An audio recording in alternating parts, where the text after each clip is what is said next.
Hi, I'm Lisa. And I'm Diana. And this is Pillow Fort Chillers, where we talk about crime, cryptids, or anything creepy that keeps us up at night. And Lord knows there's a lot. Yeah. And tonight we're talking about the disappearance of the Tromp family, which it's one of those things in 2016 that really took the internet by storm because it was really freaking weird. Really weird. It was really weird. It was. The drink of the day is... We went with tradition. We went with margaritas again. Well, I went with margaritas last time, but she likes how I make the margaritas. Yeah, the margarita she made last time was really good, so I decided to just If you're wondering, it's just 2 shots of tequila and then the light margarita mix from Stater Brothers. I swear to God, if you don't put in the clip of the 2 shots of vodka, no, I really did measure it out, I swear. Sure. She swears. Okay. So this Trump family consists of 5 family members. We have the dad, Mark, who's 51. Jacoba, who is the mom, she's 53. We love a good cradle robbing situation. A little cougar. Such a cradle robber. Seriously. Hey. She just took him right out of the crib, honestly. Yeah. She was 2 and she was just like... And then there are 3 adult children. They have Rihanna, which is 29, Mitchell, 25, and Ella, 22. They live on a farm. They're a red currant farm, and then they also have an earth-moving business. And if you're like me and don't know what a freaking red currant is, I'm just going to insert a picture. It's kind of like a cranberry. Similar, yeah. And I may be biased, but black currants are so much better. Red currants are kind of gross, but... Never had them. Maybe I should try them now. I may be wrong, but I'm like 90% sure that they're not... I know they're not grown in the U.S., but I don't think they're legal in the U.S., and I don't know why. But like... Wait, I actually just read something that black currants are illegal in the U.S. because of a pest or like a disease, which is why Skittles in other countries taste different and like black currants, but in the U.S. they taste like grape. Well, black currants are delicious. So it's like okay, you know, my family from England, black currant is like a really popular flavor there, and so it's like one of my comfort flavors. So whenever we go to the British store, I always get all the black currant flavored things. I have black currant flavored tea. We have Ribena at my house. You gotta bring some for me. I've never had it. I have a bottle of Ribena sitting on my counter. I can bring some. Nice. So they own a red currant farm and an earth moving business on their property in Sylvan, Australia, which is just outside of Melbourne. And the adult children work for the family business, and they all still live at home, from what I understand. By all accounts, the whole family was super normal and well-liked. There was no red flags, no like, oh, that one kid is super off the rails or anything like that. Like, they were just normal. They were like, the neighbors described them as like very hardworking, even like workaholics. They were super well off. They were really good at their job, and they were just vibing. Everybody liked them. Yeah. Nobody had anything bad to say about them. Kind of like the Irwins. Can't relate. Can't relate. No, wait, I can. I can't relate. I don't know if you scrapped my day. Well, also, like, the neighborhood drama. I'm not involved in the neighborhood drama. Back in the day, we were. That's fair. Remember our parents didn't talk for, like, years? Fair enough. Fair enough. Okay, so, on Monday...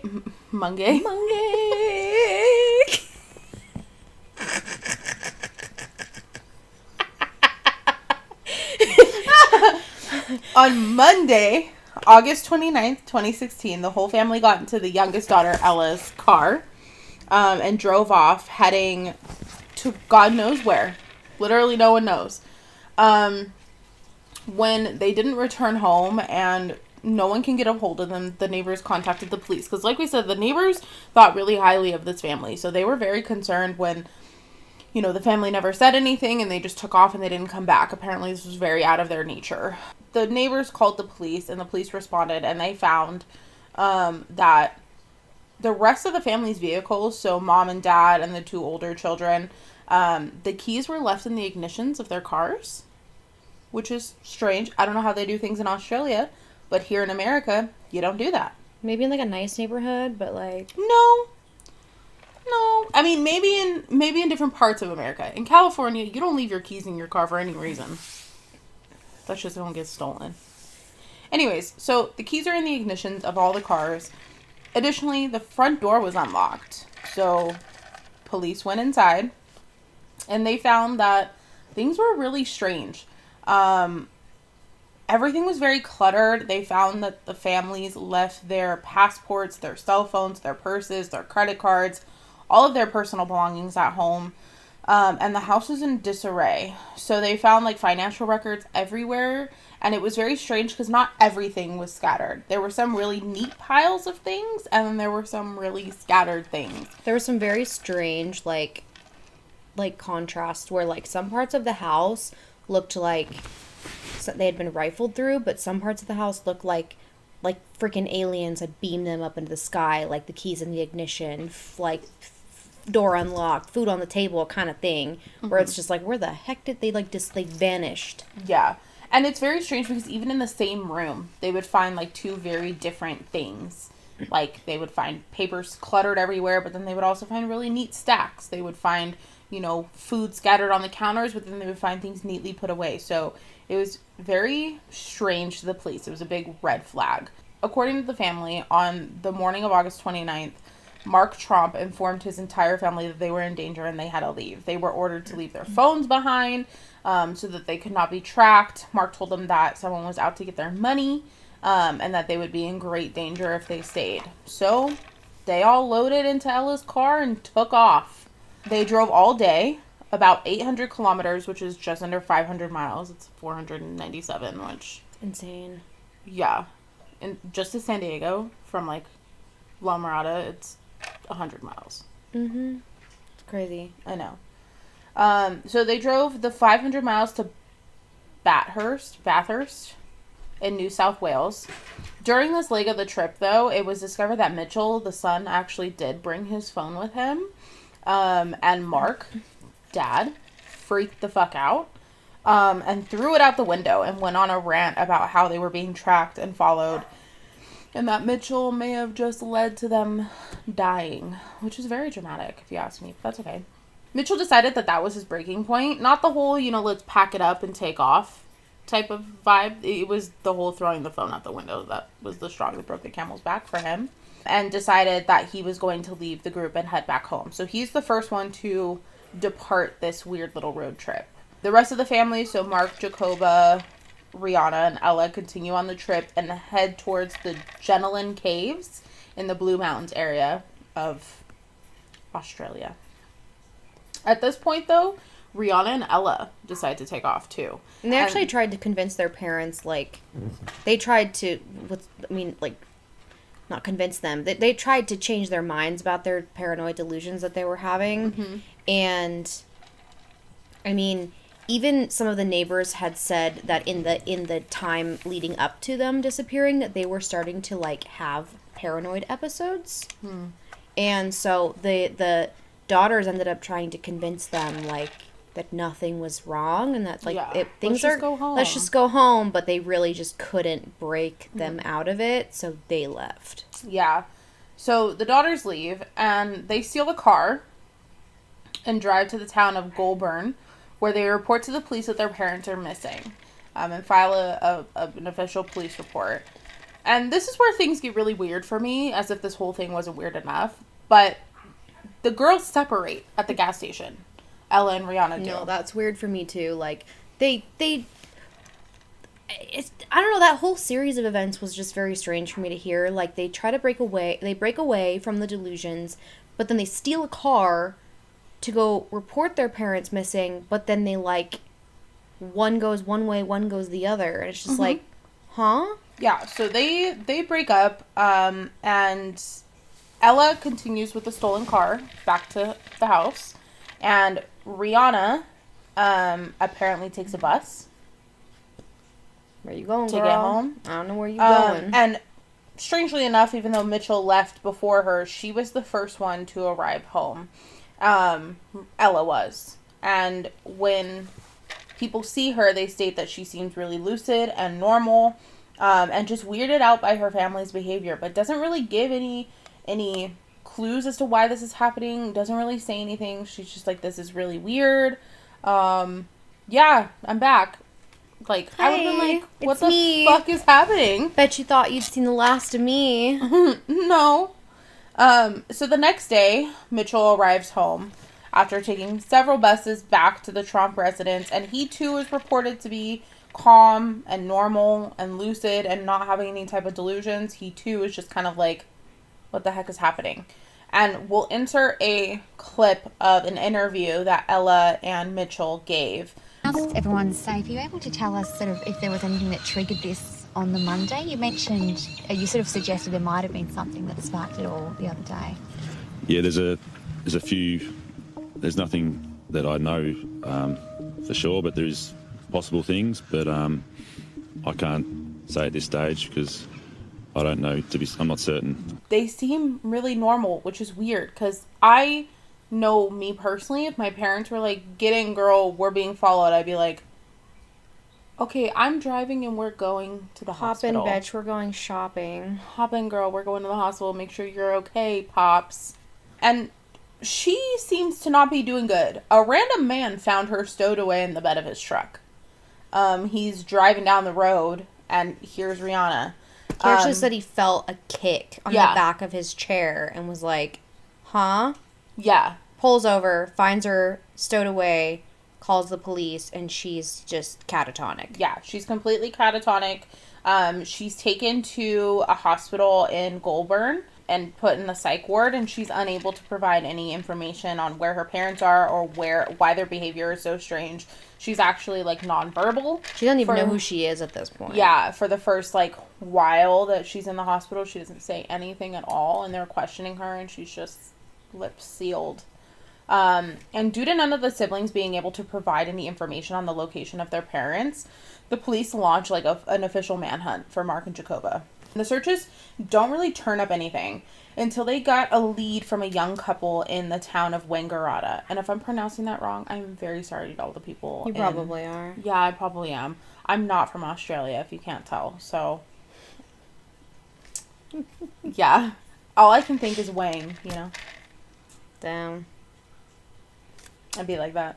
They Sorry. call each other cunts like all the time. I mean, us giggling at Wang, I don't think that's that weird. Yeah. I mean, like, but I believe in people and calling people cunts, you know? Yeah, fair enough. You know? If you act like it, you're gonna get called it. The couple that in Wangaratta states that they spotted a man matching Mark's description in a car that matches Ella's car on the highway. And they state that Mark was driving very close to them and then followed them for a while. And this prompted the couple to pull over because they were sketched out. They're like, this car is fucking following me. This part's weird. I would have been gone. You would have seen my dust. Yeah, I would have taken off in my little race car. They said he was following so close they couldn't even see his headlights. He was like tailgating them so close that he was freaking glaring at him through the window kind of thing. And the American in me is like, brake check. How good are your brakes? Hope they're good. Either that or your insurance is good. Yeah, I gotta get a bumper sticker that says my brakes works great. My brakes work great. How's your insurance? I love that for you. So the couple pulled over, and this man that they suspect to be Mark comes out of the vehicle and ran towards the car, stopped before he got to the car, squatted in the middle of the road and just stare at them.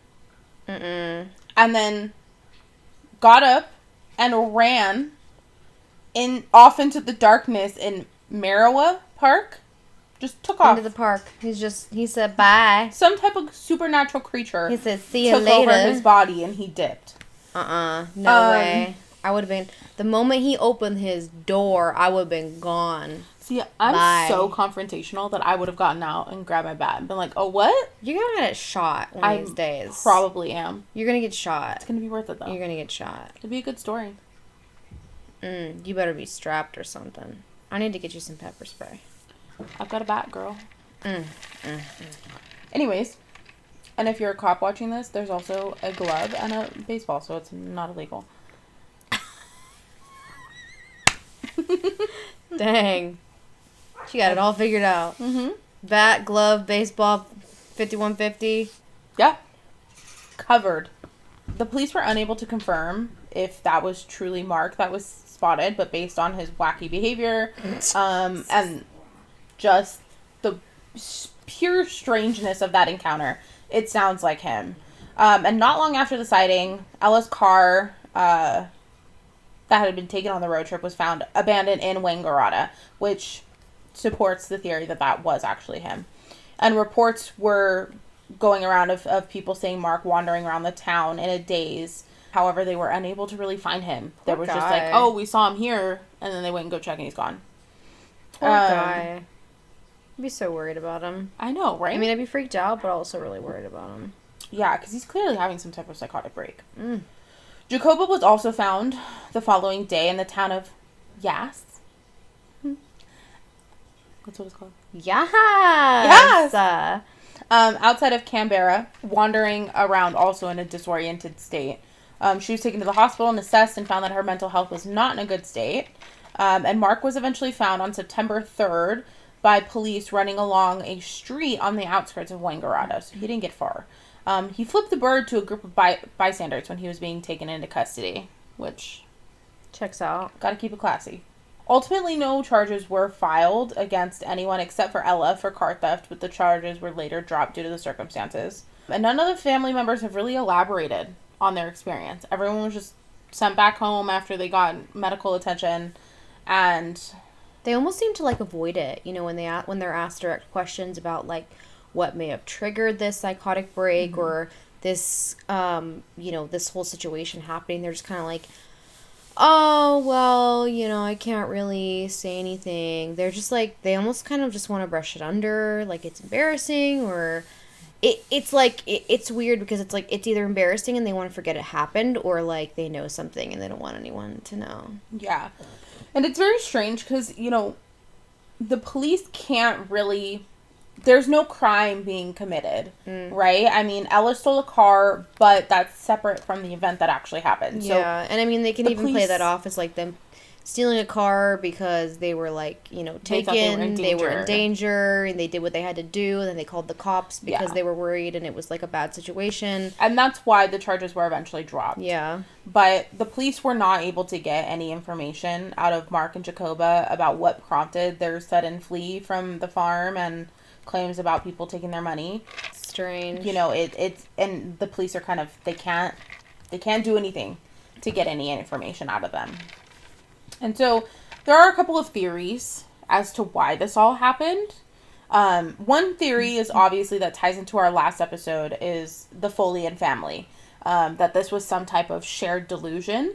The people who proposed this theory is that Mark and Jacoba were the primaries or the inducers, and the children were kind of the secondaries, but they kind of snapped out of it, you know, fairly quickly within a day. And Folian family, I think it's, I don't know. I'm not French. I'm being a little bit too Spanish with it, but I think it translates to family madness. Mm-hmm. So that's one of the theories. The other theory is that there was some type of toxic poisoning that caused the delusions due to chemicals on the farm being leaked into the table water or into their groundwater. But that was also never confirmed. There were never any tests done, nothing like that. But there are a lot of chemicals on farms that can cause mental symptoms. The reason why it was a little weird, though, was because I guess there was, like, one of the police officers that was there at the scene actually drank water on the scene, like, at the farm, and they did state that a lot of the surrounding, like, water supplies for, like, other homes were all connected, so if something was poisoning the water, it should have poisoned other people, too. Mm-hmm. So it was kind of like, why didn't anybody else have anything? Which kind of leaned more towards, like, the family psychosis. Mm-hmm. And, you know, the thing that's cool for them, not cool for us, is, you know, they have gone on record requesting some privacy regarding this situation. And apparently Australia is a lot cooler than America, and they actually got the privacy. So we really have no answers as to why this happened. We just know that it was really freaking weird. It was really freaking weird.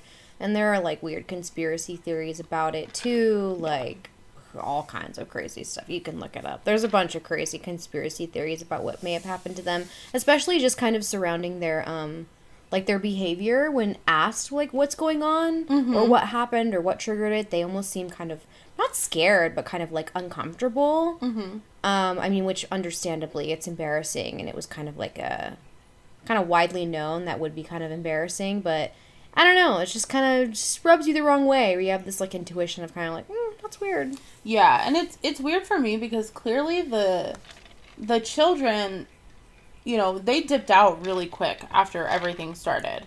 You know, they didn't. It was less than a day before they all left, and so it was it's like weird to me that their interviews are just as uncomfortable as Mark and Jacoba's. yeah, because I mean, like their first son broke out of the delusion fairly quickly, and then the two girls broke out at the same time. So there, you know, my theory, you know, the way that I think about it is, I'm like, maybe if there was some kind of poisoning, maybe like the parents or like the dad had the most exposure, and then like the mom, and then that maybe the children had like a lesser exposure, so they were able to break out of it sooner. I don't know. It's really weird. The whole shared psychosis thing is a very, very strange phenomenon. It is. Yeah. And it doesn't really make a lot of sense. I don't think it really makes a lot of sense to anyone. I know.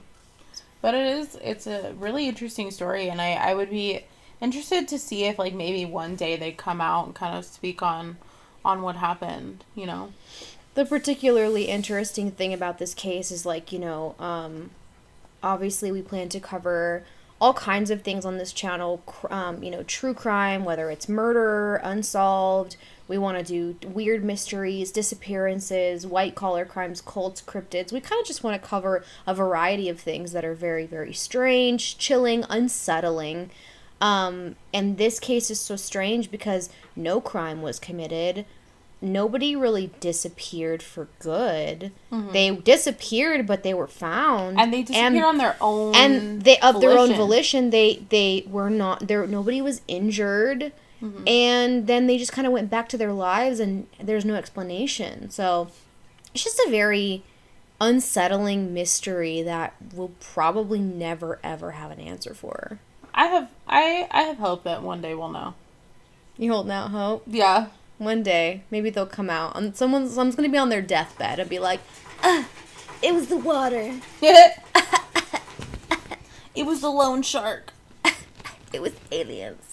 And that is the story of the Tromp family disappearance and then reappearance. and weird interviews. And we'll actually, like, insert some clips of the interviews that they gave, because they are very strange. Mm-hmm. They really are. But thank you for watching. We appreciate it. Hope you enjoyed the video, and if there are any other like psychosis episodes that you're interested in or find really fascinating, interesting, unsettling, please share them in the comments. Mm-hmm. And share with us your theories about what you think may have happened to this family and why they went off into the night. And we will see you in the next episode. Bye. Bye.